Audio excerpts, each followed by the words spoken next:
Multiconfectioner de la Areon, liniile automate pentru produse umplute, cu gluten sau fără. Pastry chef Ioana Romanescu, primul ambasador de BIC din România. Covrigul, o istorie veche de sute de ani. Produse de panificație din antichitate readuse la viață. Bine v-am regăsit la Baking News. Sunt Ana cu știri proaspete pentru profesioniștii artei albe. Abonați-vă la canalul nostru. Multiconfectioner MX110 și MX112 de la Areon sunt echipamente compacte și de o înaltă performanță tehnologică ideale pentru obținerea produselor umplute. Cu ajutorul acestor echipamente se pot obține produse cu diverse umpluturi, specialități de cofetărie, patiserie și panificație bicolore, tip mozaic, spirală sau răsucite.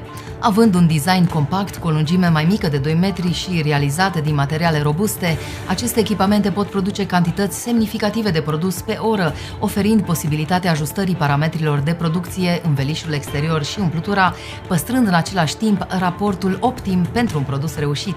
Cu echipamentul MX110 de la Areon, capacitatea maximă de producție este de 115.200 bucăți de produs pe oră, iar cu MX112 de 144.000 de bucăți de produs pe oră, primul pe 16 rânduri, iar cel de-al doilea pe 20 de rânduri.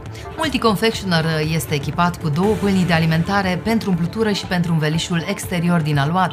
Opțional poate fi prevăzut cu un dispozitiv de alimentare pentru umplutură dublă, pentru obținerea specialităților cu un înveliș exterior din aluat și cu 2 tipuri de umpluturi la interior.